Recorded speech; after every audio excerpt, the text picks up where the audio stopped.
देखिए rest, next है हमारा रेस्ट एंड मोशन। तो रेस्ट एंड मोशन में क्या होता है, ठीक है, अगला टॉपिक है रेस्ट एंड मोशन।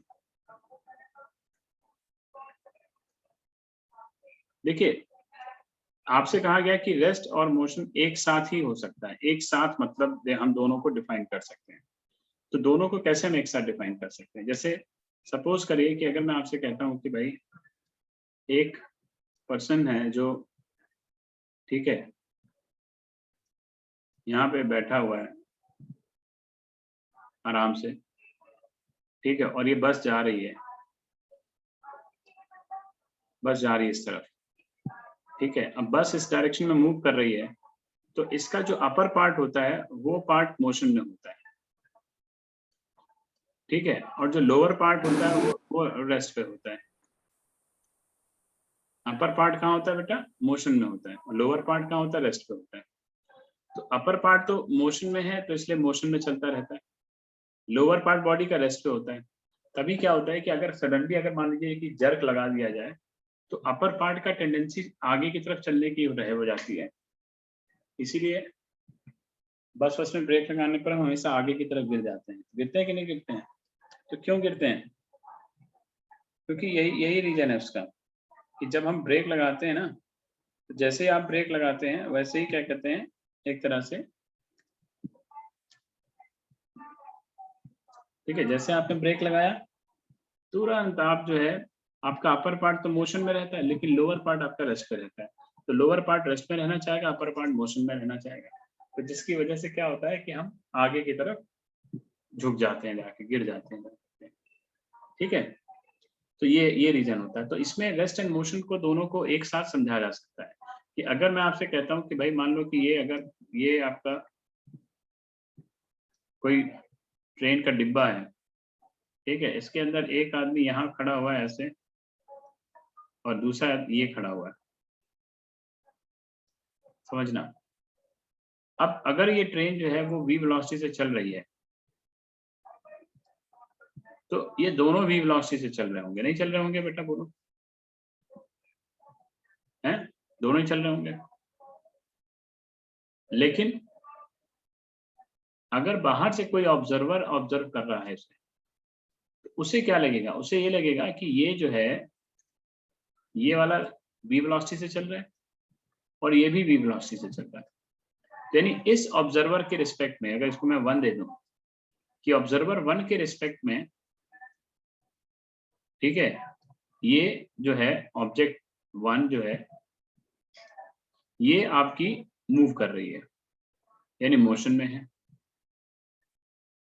लेकिन वही ऑब्जेक्ट किसी दूसरे ऑब्जेक्ट O2 के रिस्पेक्ट में क्या है?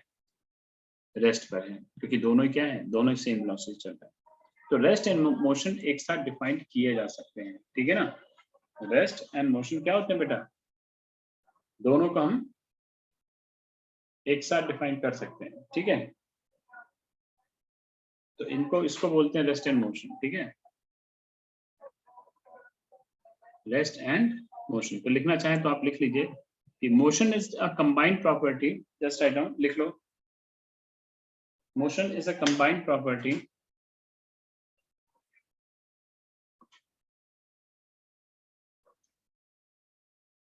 motion is a combined property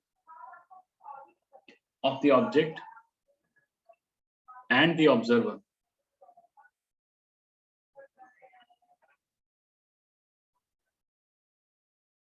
ठीक है,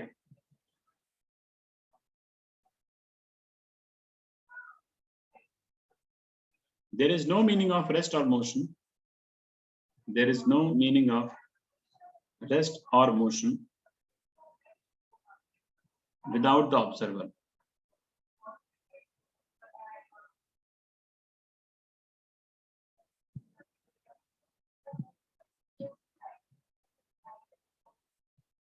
ठीक है सर, क्या without? Without the observer.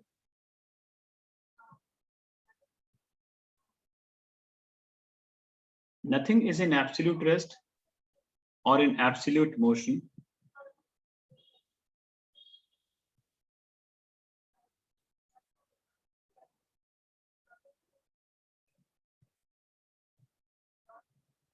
An object is said to be in motion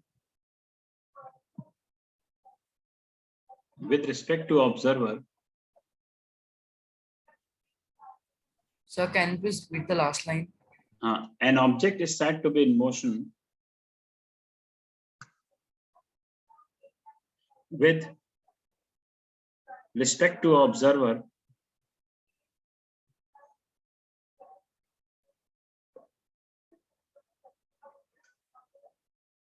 if its position changes,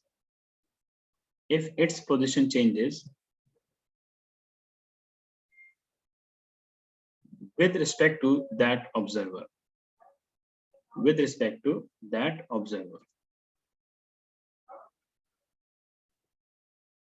ठीक है. This is the rest in motion, ठीक है ना. Now the motion जो होता है, that is there are n number of motions होते हैं, अलग अलग motions होते हैं, ठीक है ना. आप जैसे लिख लीजिएगा टाइप्स ऑफ मोशन करके लिखिएगा, टाइप्स ऑफ मोशन अलग अलग होता है, ठीक है.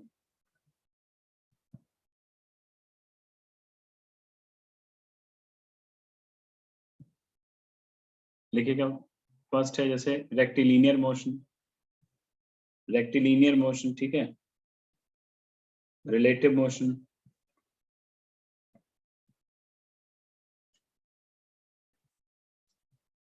मोशन, ठीक है. लिखते जाओ. सर्कुलर मोशन,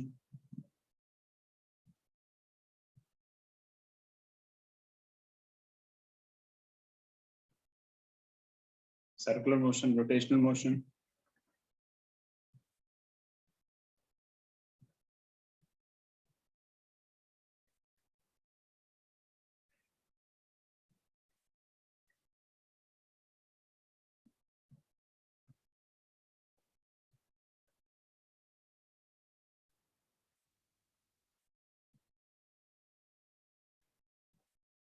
ठीक है. रोटेशनल मोशन, ऑसिलेटरी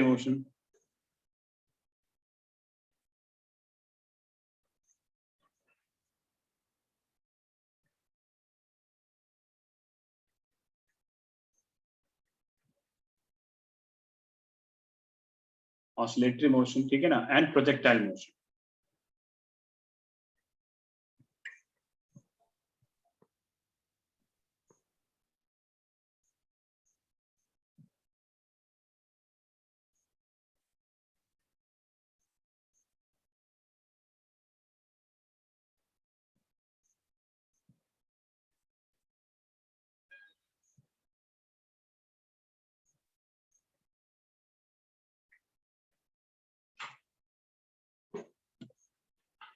ठीक है. Projectile motion.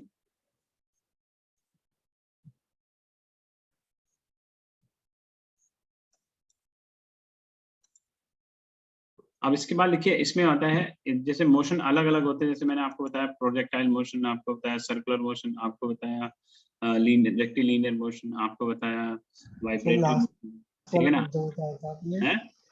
प्रोजेक्टाइल लास्ट वाला. हाँ, प्रोजेक्टाइल, ठीक है. तो ऐसे ये डिफरेंट काइंड ऑफ मोशन होते हैं जो अलग अलग क्या कहते हैं, एक तरह से ट्रीट किए जाते हैं. जैसे कि अभी आप इस चैप्टर में आप रेक्टिलिनियर भी पढ़ेंगे, फिर उसके बाद प्रोजेक्टाइल भी पढ़ेंगे, फिर सर्कुलर भी पढ़ेंगे, ठीक है ना. तो रोटेशन आपका आगे हो जाएगा, सिंपल हार्मोनिक मोशन और आगे हो जाएगा. तो इस तरह से होता है. अब इसके बाद इसमें जो एक बेसिक चीज आती है, ये देखो, ये सब चीजें बेसिक्स हैं बेटा, मैं आपको बता दूं, ठीक है ना. ये सब चीजें बेसिक्स हैं, इनको आपको दिमाग में रखना होगा, बिना इनके आप नहीं चल सकते, ठीक है. अब इसके बाद आता है फ्रेम ऑफ रेफरेंस, ठीक है. क्या आता है? Frame of reference.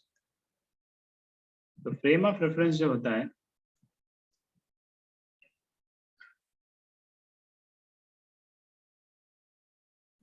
जैसे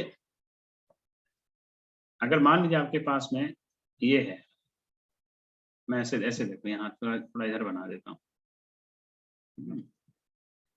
जैसे ये कोई है, ठीक है.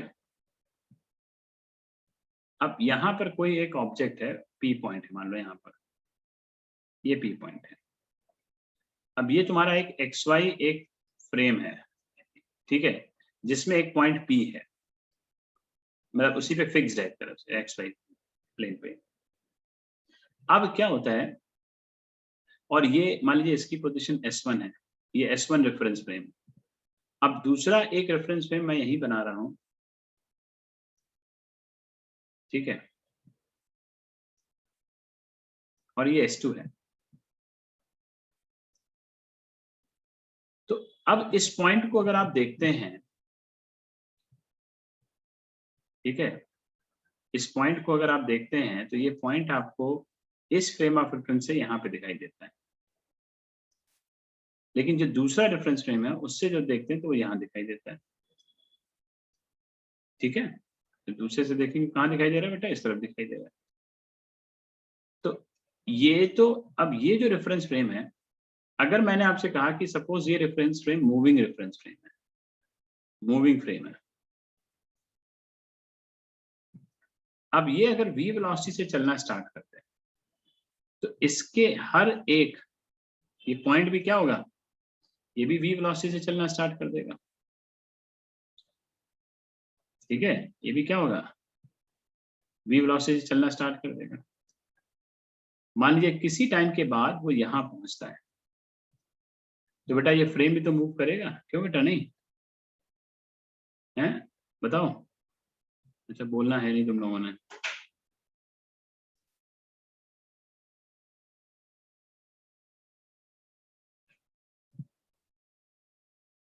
ये यहाँ मूव कर जाएगा।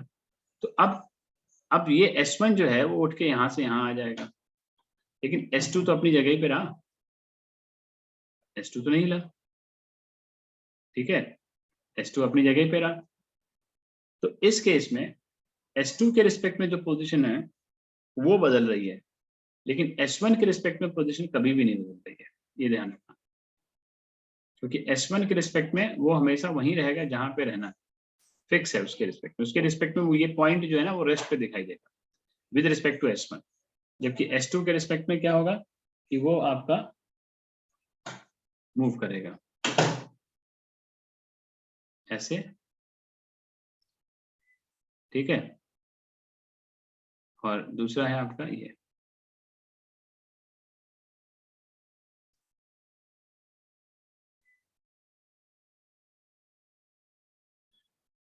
इस तरह से। तो अब पोजीशन बदल गई, अब वो इस तरफ चला गया।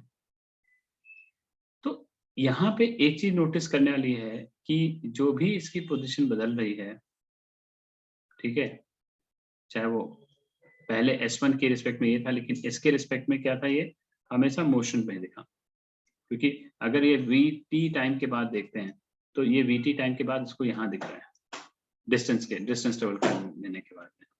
तो ये कहलाते हैं बेटा फ्रेम ऑफ रेफरेंस। तो अलग अलग टाइप के फ्रेम ऑफ रेफरेंस होते हैं, एक होता है मूविंग होता है और एक होता है स्टेशनरी। तो जो मूविंग होते हैं,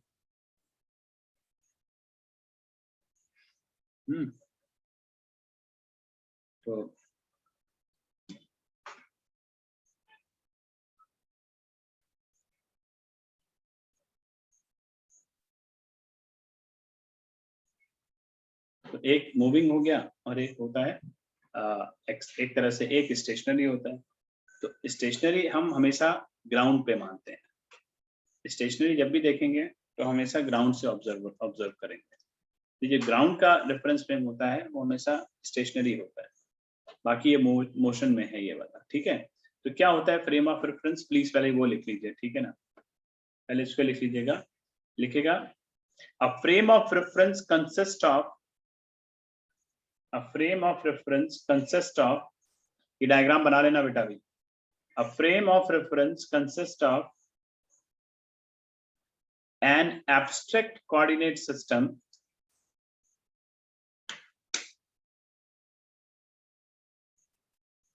an abstract coordinate system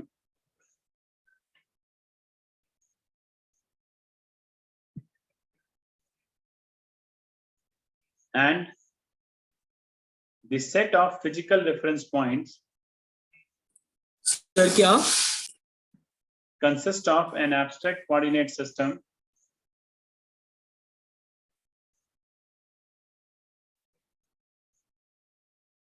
and the set of set of physical reference point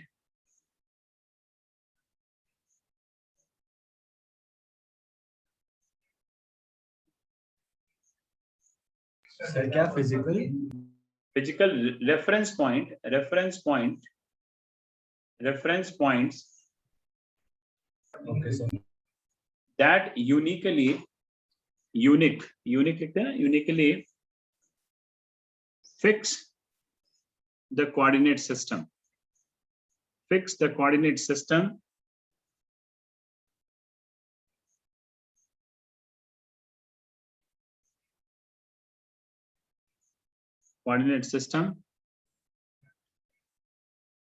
within that frame.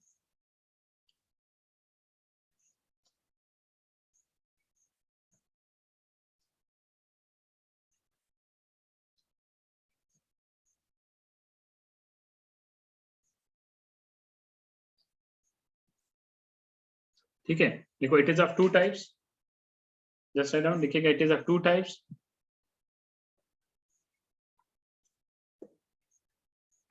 First one is inertial frame of reference.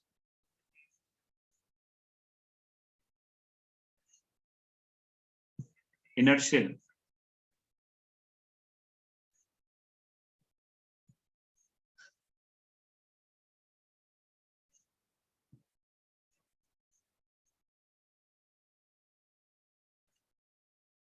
ये inertial frame of reference में क्या होता है? In which Newton first law is applicable.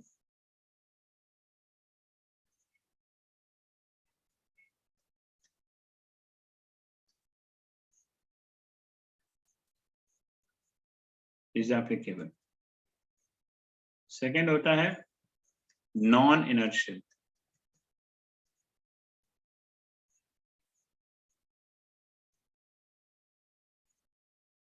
ठीक है, non inertial frame of reference. ठीक है,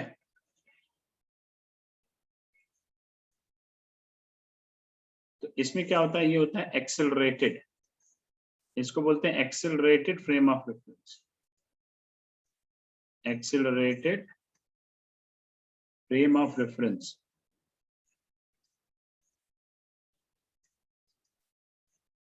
ठीक है, इसको बोलते हैं accelerated frame of reference. It's called non inertial frame of reference, जिसमें न्यूटन का फर्स्ट लॉ वैलिड नहीं होता.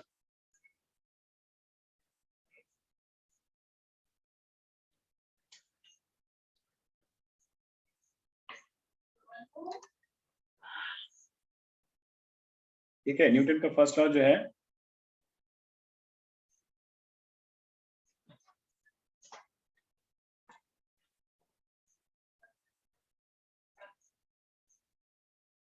ठीक है,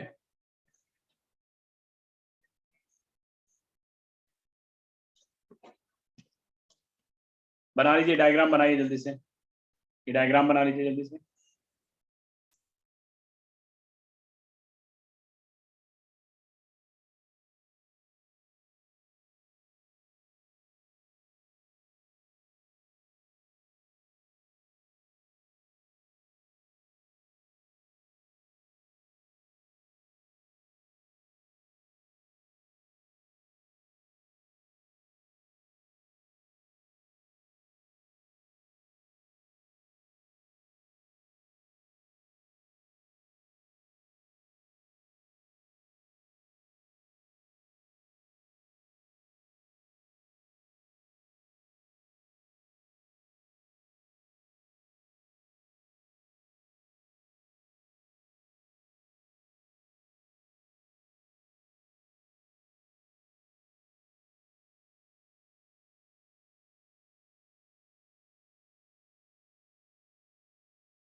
बना लिया बेटा डायग्राम.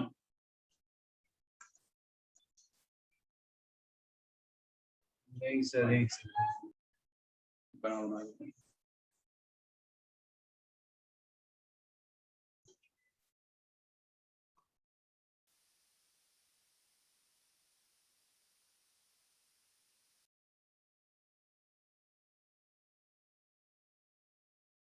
बना लिया सर।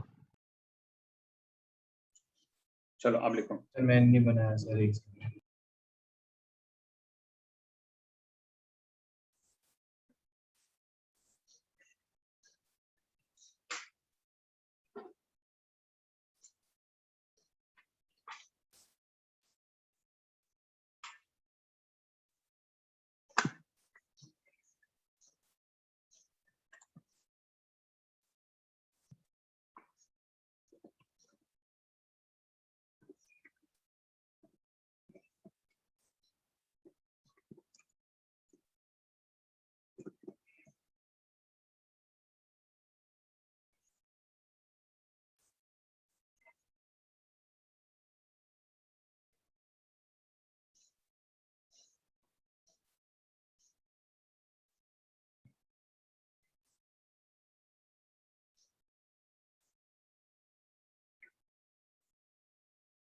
चलो लिख लिया ना। अब लिखिए आगे। चलिए अब लिखिए, हेडिंग डालिए। सर एक सेकंड दिखा दो, बस थोड़ा सा बचा था डायग्राम। बेटा इतना टाइम अब नहीं लगता। सर बस डायग्राम का थोड़ा सा बचा था।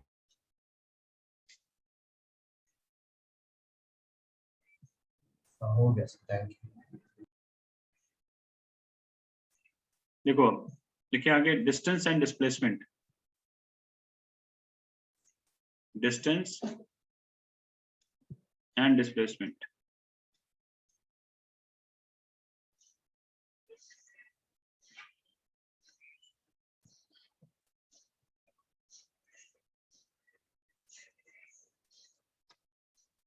देखो दोनों एक साथ ही साथ चलते हैं।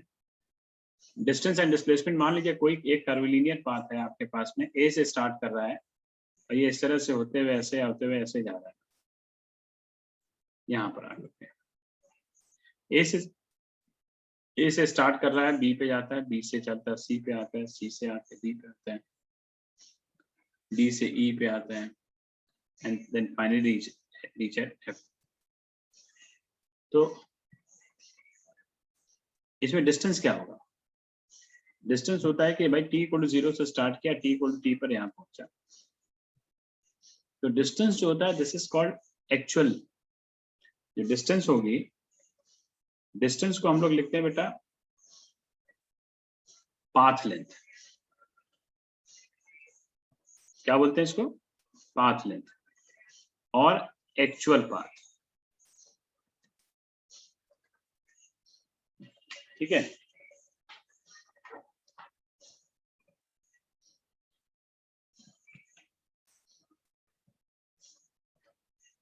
क्या बोलेंगे? और एक्चुअल पाथ, पाथ लेंथ और एक्चुअल पाथ, ये बोला जाता है डिस्टेंस। जो भी, यानी यहां से अगर देखेंगे तो डिस्टेंस जो है वो अगर स्मॉल एस से रिप्रेजेंट किया जाता है, तो इसमें क्या होगा? डिस्टेंस जो होगा वो this is A B plus B C plus C D plus D E plus E F. ठीक है। बट वहीं अगर आप डिस्प्लेसमेंट की बात करते हैं,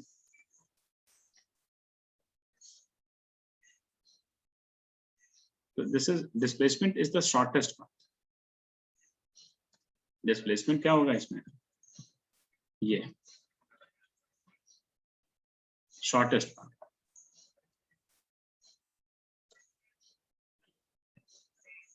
ठीक है।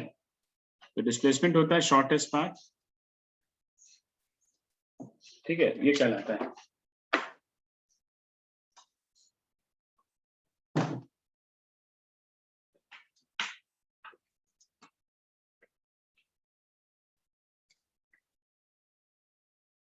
शॉर्टेस्ट पाथ होता है, ये कहलाता है डिस्प्लेसमेंट।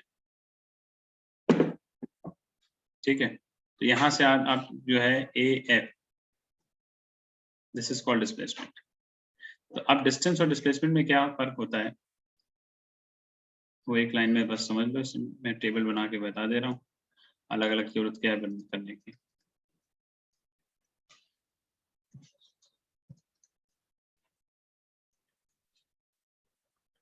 डिस्टेंस स्मॉल एस से रिप्रेजेंट करोगे,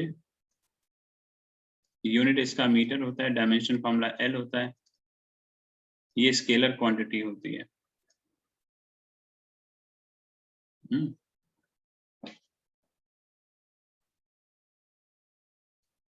ये स्केलर क्वांटिटी होती है and this can't be negative and zero, can't be negative and zero, ठीक है। डिस्प्लेसमेंट कैपिटल एस से लिखोगे, ठीक है। बाकी यूनिट वही है, मीटर इसका भी है, डायमेंशन फॉर्मूला एल है, वेक्टर होता है ये, ठीक है।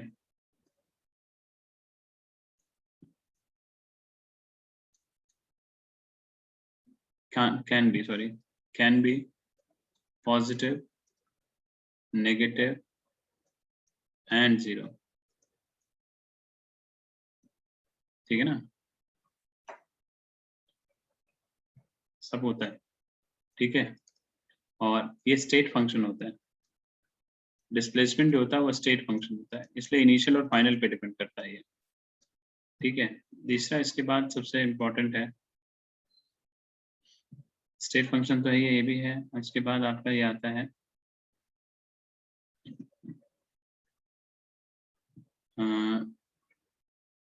Negative and zero, state function हो गया। हाँ, इसके बाद इसमें ये आपका है डिस्प्लेसमेंट का जो मैग्नीट्यूड है, ठीक है ना, वो हमेशा डिस्टेंस से छोटा और बराबर होता है, ये ध्यान रखना बेटा, हमेशा डिस्टेंस से छोटा और बराबर होगा। चलो नोट कर लो। सर कर लिया नोट। सबने नहीं किया हुआ ना,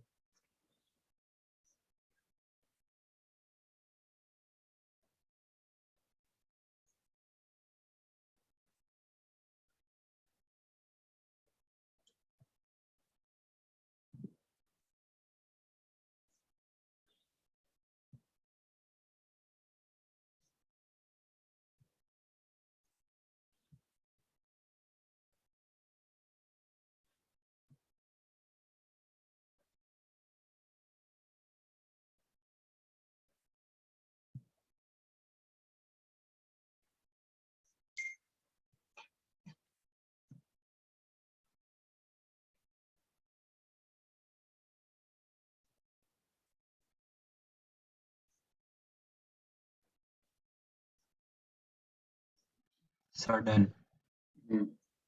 चलो अब जरा मैं कुछ क्वेश्चन दे रहा हूँ इस पे, ठीक है, करके दिखाओ। देखो एक सर्कल है, ध्यान से सुनना क्वेश्चन को, ठीक है। ये एक सर्कल है,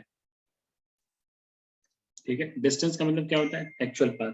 डिस्प्लेसमेंट का मतलब क्या होता है, क्या होता है, sir displacement shortest length. Shortest path, length है शॉर्टेस्ट पाथ, ठीक है। देखो अब ये इसका रेडियस है, यहाँ सेंटर हो गया इसका, ये रेडियस हो गई।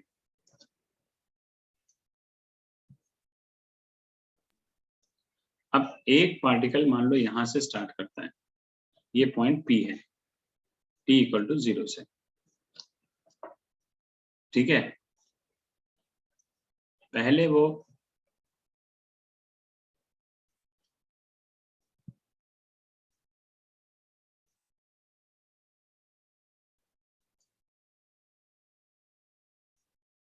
ये, अब पहले वो यहां पहुंचता है, कहां पर, P से चलता है इसके सरकमफ्रेंस के ऊपर, और पहले पहुंचता है Q पे, Q से चलता हुआ पहुंचता है S पे, S से पहुंचता हुआ आता है T पे, और T से वापस P पे, ठीक है। तो आपको बताना है कैलकुलेट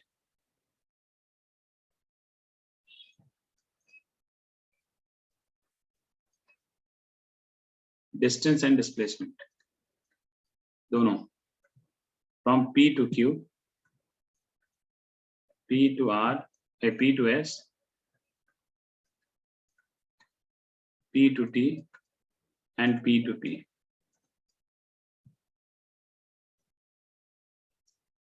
ठीक है, निकालो चलो जल्दी से।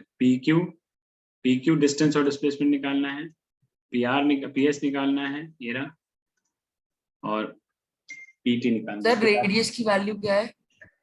है। सर रेडियस की वैल्यू कुछ है या फिर आर लेके करना है? R लेके करना।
सर PQ का डिस्टेंस 11/7 R होगा। सर PQ का डिस्टेंस क्या होगा? 2 pi r है ना। PQ का डिस्टेंस क्या होगा? ये कितना होगा? सर क्वाड्रेंट है तो है। हाँ, तो pi r/2 हो जाएगा ना। pi r/2, हाँ ठीक है। 11r/7 बोल रहे थे ना तुम सर? Yes sir.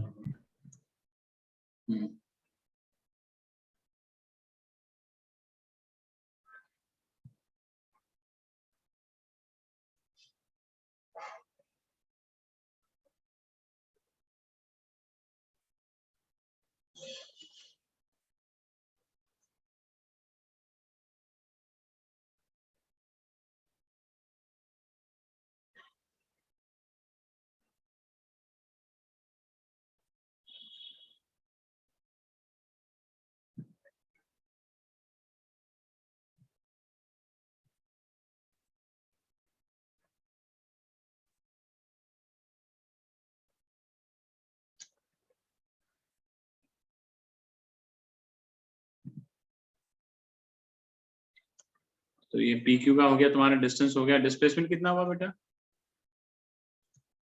जल्दी बताओ, सभी लोग बताओ। डिस्प्लेसमेंट आ रहा है √2r²। 2r से √2r² ना, पूरा अंडर रूट के अंदर ना। हाँ यस सर। हाँ ठीक है। सर पाइथागोरस से ही करना है। हाँ।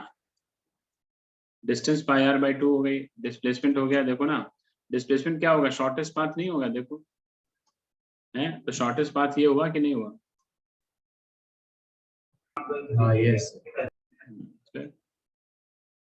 शॉर्टेस्ट पाथ ढूंढिए, वो ढूंढिए। तो √2r हो गया। चलिए निकालिए, P2S निकालो बेटा।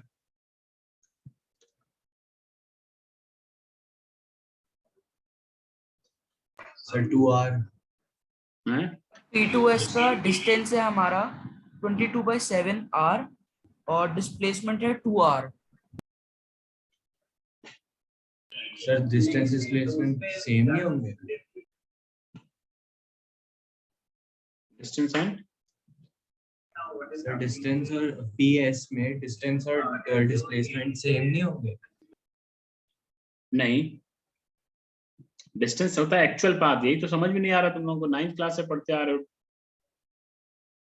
PS एक्चुअल पाथ तो क्या सर होता एक्चुअल पाथ मतलब सर्कल के थ्रू जब है? हाँ, और क्या?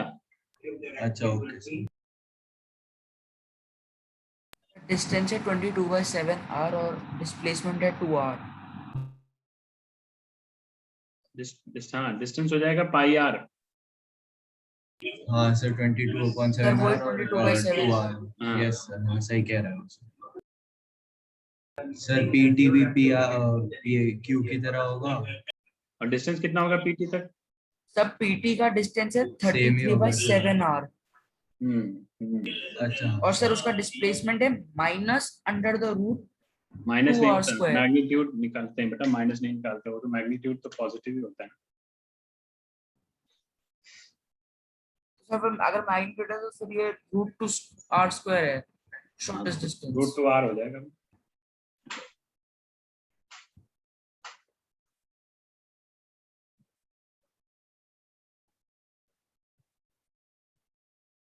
सब P2P बताऊं? हाँ, P2P P2 सब P2 P हाँ से हाँ P हाँ तक का हाँ, distance. Sir P sir distance है 2πr और डिस्प्लेसमेंट है 0। Yes sir. ठीक है। चलो, इसका बताओ कितना होगा।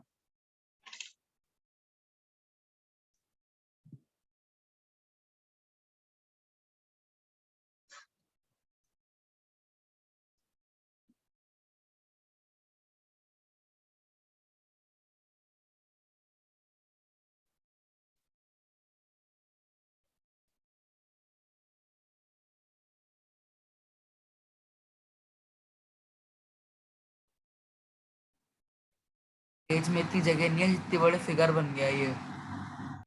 हाँ, यही तो फिगर का ही तो देना इसमें। पूरी फिगर वापस बनानी पड़ेगी काट के।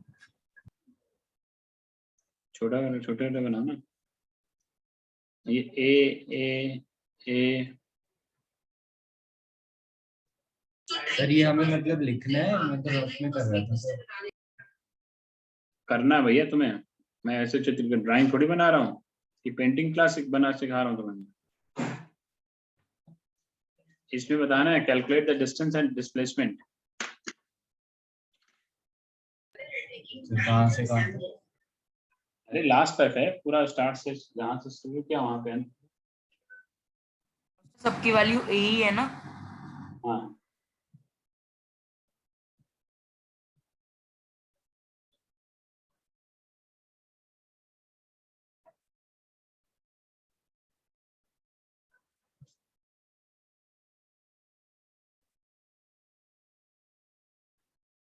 सर डिस्प्लेसमेंट तो 12 ये होगी।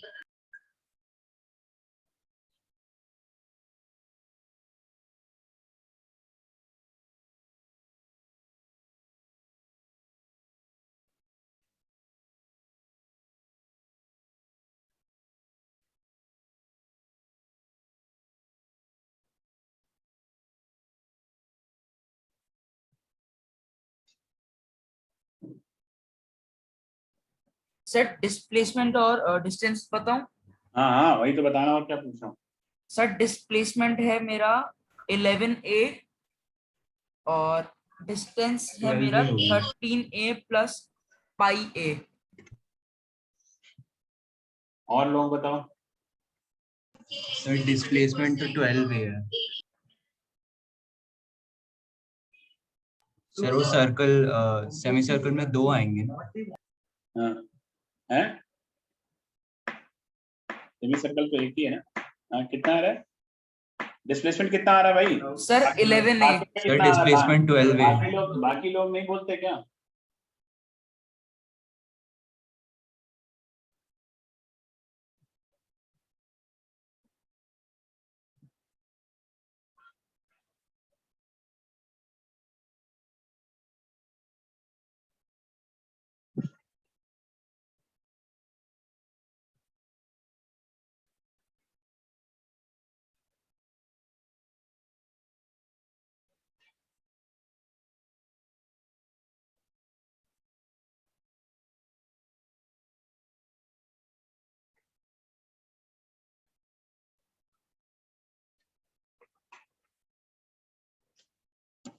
बोलो भाई, बाकियों का नहीं आ रहा है?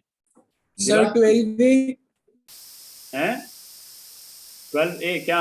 12A क्या आ रहा है? खाना पका रहे हो क्या?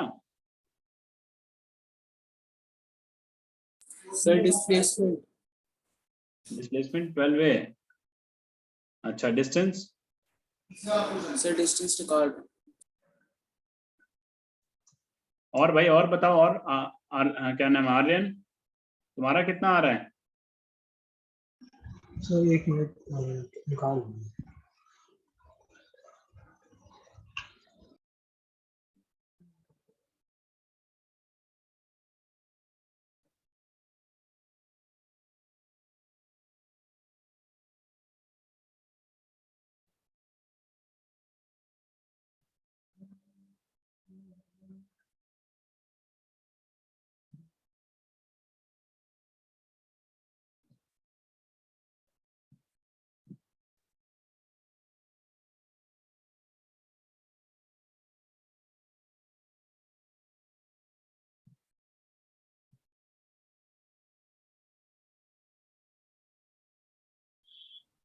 डिस्प्लेसमेंट मेरा 12 आ रहा है, अब गलती वो मिल गई सेमी सर्कुलर वाली।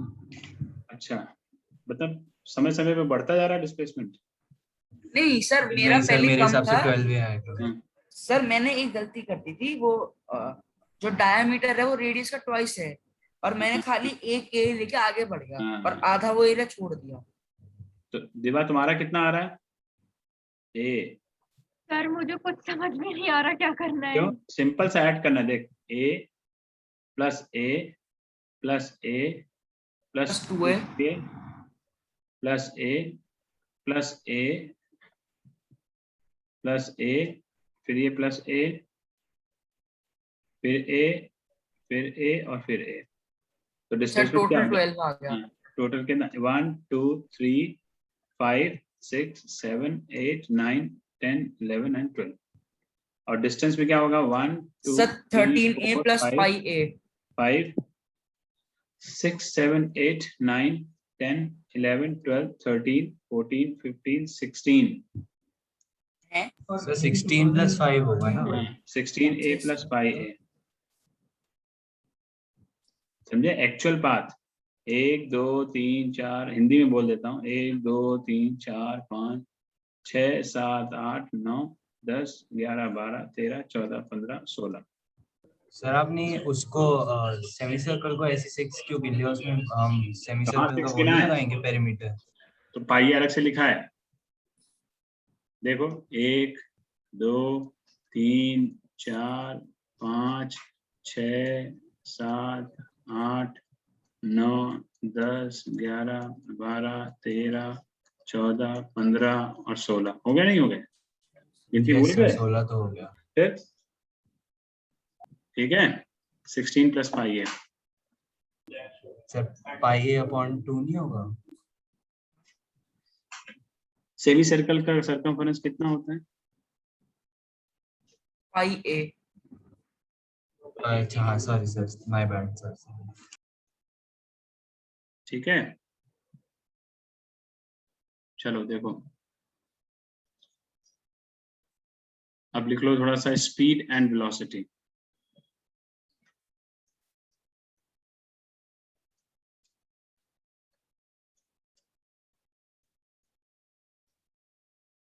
सर इसका डिफरेंस लिखना है, इनकी डेफिनेशन लिख रहे हैं अभी? नहीं, इसको अलग अलग पढ़ाएंगे, तो बाद पहले अलग अलग पढ़ेंगे इसको।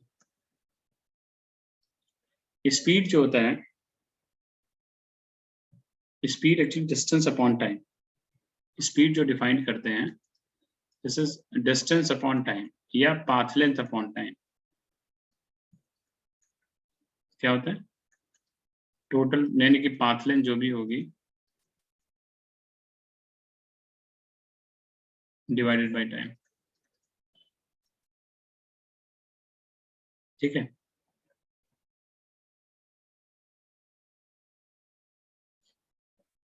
ये आ जाएगा।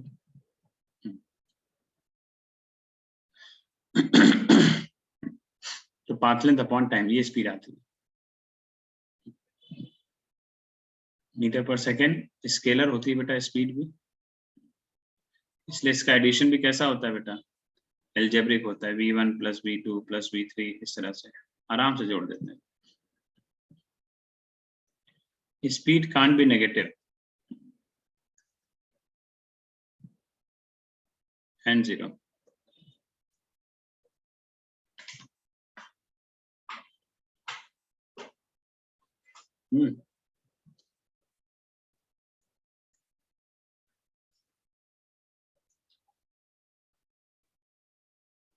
ये आ जाएगा। और स्पीड का जो मैग्नीट्यूड होता है, this is always greater than or equal to magnitude of velocity. ठीक है बेटा। इसके बाद यहाँ आता है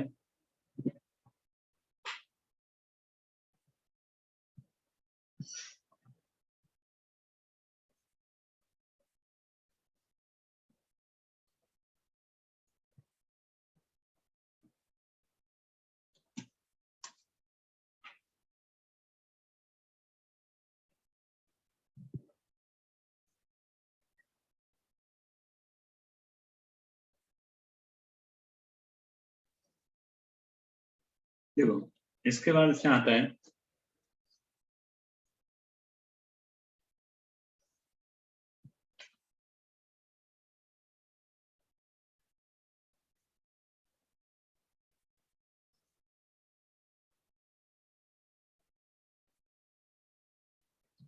अ,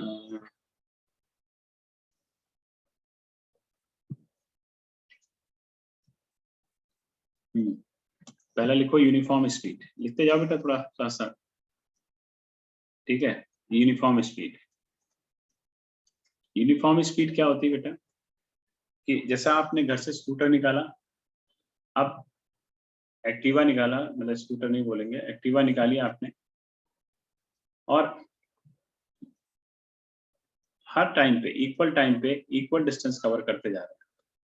यहाँ पे v1 स्पीड है, यानी ये डिस्टेंस सेम है। अगर डिस्टेंस सेम है, s है, ये भी s है, ये भी s है, ठीक है, ये भी s है, तो आपकी स्पीड क्या रहेगी, आपकी स्पीड यूनिफॉर्म रहेगी एक तरह से।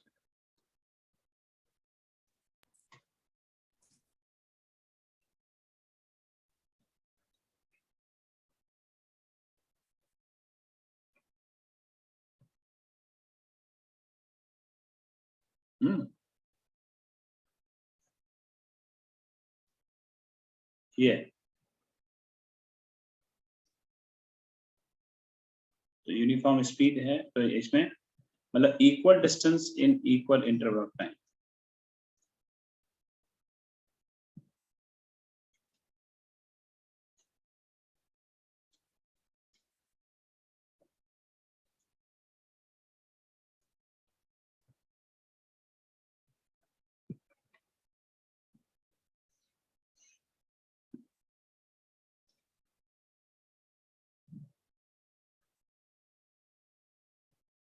equal distance in equal interval of time. So this one is the ये आपका होता है यूनिफॉर्म स्पीड। ओके, और नॉन यूनिफॉर्म में क्या हो जाएगा कि आपकी जो स्कूटर है, एक्टिवा है, वो ब्रेक लगा लगा के चल रही है। मतलब मान लीजिए आप ट्रैफिक जाम में फंसे। सर एक्टिवा की जगह चेतक ले लेते हैं। चल चेतक क्या करो, लूना ले ले, बढ़िया रहेगा, सबसे बढ़िया लूना ले लो, है ना, तो ये रहेगा। तो इसमें क्या होगा कि इसमें यहाँ पर जो है, अब जब आप ट्रैफिक में होते हैं ना, हैवी ट्रैफिक में, तो उस समय क्या होता है, स्पीड यूनिफॉर्म तो रह ही नहीं सकती, है ना, बढ़ती है घटती है, बढ़ती है घटती है ना। तो unequal change in speed distance, sorry, unequal distance in equal interval of time.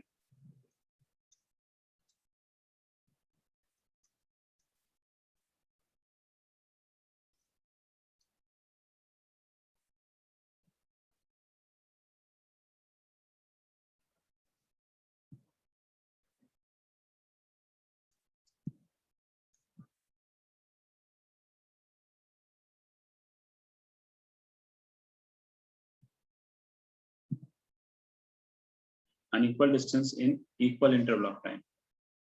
Okay.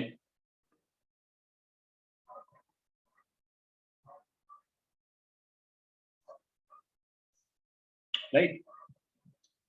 And average speed is this.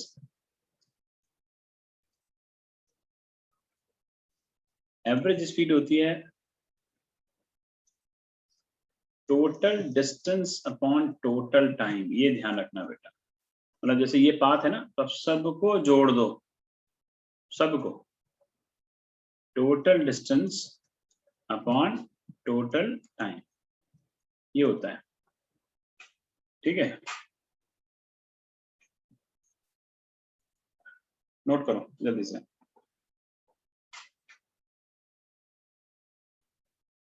Sir कर लिया नोट. सबने कर लिया? उसका नहीं पता, मैंने तो कर लिया.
ठीक है, ये कर लो आज. नेक्स्ट क्लास में इसके क्वेश्चंस करेंगे. ठीक है, ये पूरा पढ़ लेना सब. जय हिंद सर. जय हिंद.